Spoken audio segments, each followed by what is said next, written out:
Well, hello there. I am your friendly cultivator of joy. My name is Angelique Dyer. I'm a writer and a producer from New Orleans, Louisiana. As someone who is a pretty joyful person, trying to find, create, and keep joy during whatever this is proving to be a little bit more difficult than I imagined. It's like a weird game of constipation, you know? It's like, I want to feel joy. I want to keep joy. I want to share joy. I want to create joy. And it is so hard. It is hard to do that when the world is literally turned upside down. We are not connected to people anymore. We're confined to our homes. We can't do the things we love to do anymore. And people are dying. People are suffering, and it's so hard to find joy in all of that. But just because it's hard doesn't mean it's impossible. I had to learn that the hard way. Me, a Black woman, living in this world, in this country, with an anxiety disorder, trying to find joy is an act of Congress. But it is literally the thing that keeps me alive and keeps me going every day.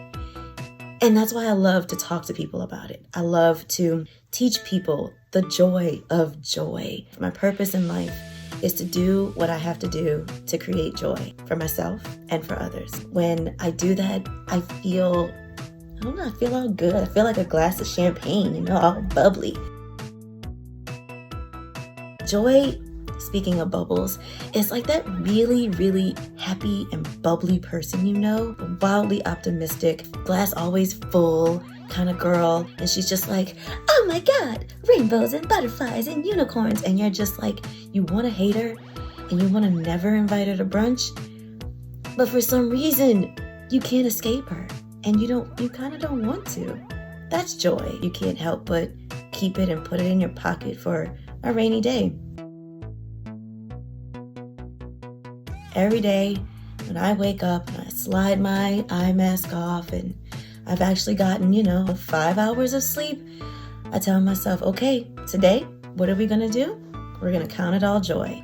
What goodness is going to greet me today? I used to say, what fresh hell is going to greet me today? But I decided to stop looking for the fresh hell and start looking for the goodness. And ever since I started doing that, I don't know, I've been finding it a lot lately. Been finding it in the countless Netflix series that I have binged.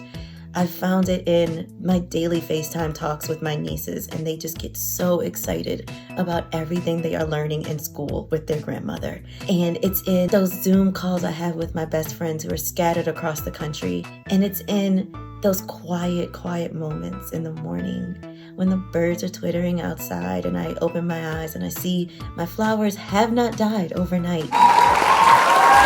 Those are the little small moments of joy that I try to keep. And once I keep them for myself and refill myself, I get to share it with so many people and share it with the world. So that's my take on joy.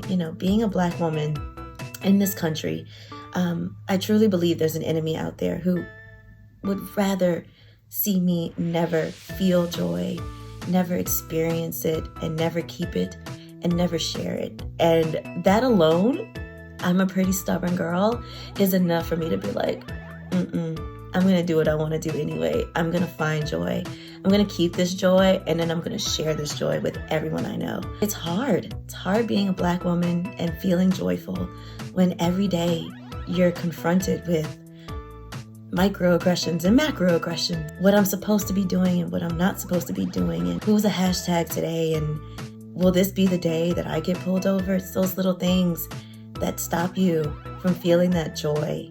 But the more I practice this joy, the better I feel, and the more I feel like, okay, today we're going to try our best.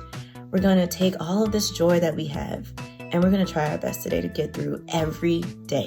Like sometimes cultivating joy feels very ancestral to me. Like I just know somewhere deep down in the line of lineage of my Black womanhood that I have an ancestor who worked her damnedest to find joy in any and everything, because that was all she had to keep her head above water. So I think that's my goal and my job in life. Every day, try to find one thing that brings you joy. One thing. It can be big. It can be small. It's usually always small. Usually for me, it's always small and food related. But find that one thing of joy and document it every day. And then on those days when you feel like you just can't get out of bed and you're just like, ugh, everything is the worst, go back to that list. Remember that really good steak you had, or that super funny video you saw, or that really cute text message your man sent you, unsolicited. Those are the things that you go back to when days are just hard. And that's what joy is. Joy's always there. You just gotta go find it. So I hope you find your joy.